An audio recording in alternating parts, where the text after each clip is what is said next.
लकड़ियां काटकर बाजार में बेचने गया, लेकिन उसे लकड़ियों के अच्छे दाम नहीं मिले।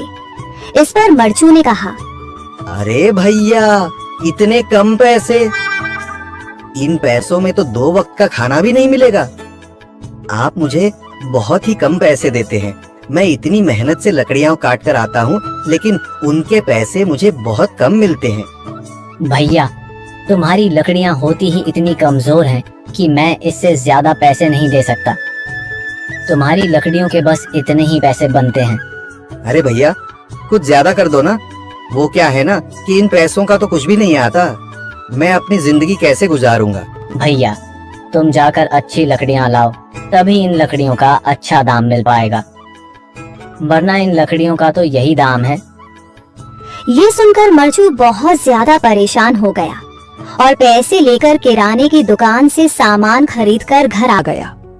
घर पहुंचते ही मरचू की पत्नी सीता ने कहा, अरे जी, सामान ले आए आप? हाँ जी, सामान ले आया हूँ। सीता के चेहरे पर खुशी छा जाती है, लेकिन जब उसने सामान देखा, जी, इसमें तो बहुत थोड़ा सामान है। हाँ सीता, मुझे पता है कि यह सामान बहुत थोड़ा है, लेकिन मैं क्या करूँ? मेरे पास जितने पैसे थे, मैं उतने का ही सामान लेकर आ गया हूँ। इस तरह हमारा गुजारा कैसे हो पाएगा जी? आपको तो पता ही है कि हम कितनी मुश्किलों से गुजारा करते हैं। हाँ हाँ, मुझे पता है, लेकिन मैं कर भी क्या सकता हूँ? मेरे पास इतने पैसे ही नहीं कि हम एक अच्छी जिंदगी गुजार सकें। इतनी मेहनत कर रहा हूँ, लेकिन फिर भी मेहनत का फल नहीं मिल रहा। इतनी मेहनत से अच्छी लकड़ी काट कर आता हूँ, लेकिन मुनासिब दाम नहीं मिलता। मैं तो बहुत परेशान हूँ। क्या करूँ? कहाँ जाऊँ?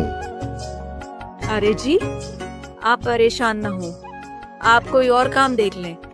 मैंने कई बार काम तलाशने की कोशिश की, पर किसी ने भी मुझे काम नहीं दिया। ये सुनकर सीता भी काफी ज्यादा परेशान हो गई। मरचू से सीता की परेशानी नहीं देखी गई। उसने अपनी पत्नी सीता से कहा, मैं फिर से जंगल की ओर जा रहा हूँ। अरे जी, अभी मत जाइए ना, वैसे भी शाम हो रही है। आप कल चले जाइएगा, अभी मत जाइए। ठीक है, अगर तुम रोक रही हो तो मैं नहीं जाता। मैं कल चला जाऊंगा। इसके बाद मरचू गांव में घूमने के लिए चला गया। तभी उसे एक आदमी मिला और उसने कहा, कहाँ जा रहे हो भैया? और सुनाओ, क्या हाल चाल है? जिंदगी कैसे गुजर रही है?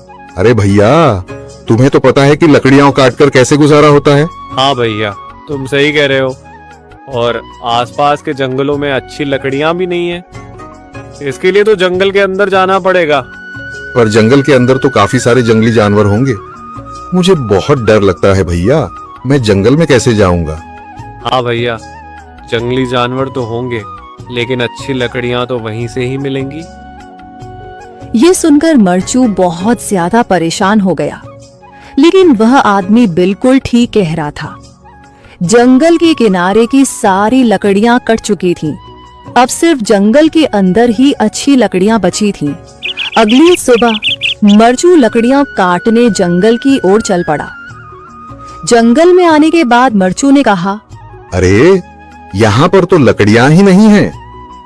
वो आदमी सही कह रहा था, लकड़ियों के लिए तो जंगल के अंदर ही जाना पड़ेगा।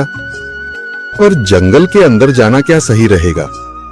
मुझे तो बहुत डर लग रहा है, क्योंकि वहां पर तो काफी सारे जंगली जानवर होंगे जो खतरनाक होंगे। अगर आज मैं जंगल के अंदर नहीं गया तो मैं आज घर पैसे लेकर नहीं जा सकूंगा, और फिर जब पैसे नहीं होंगे तो गुजारा कैसे होगा?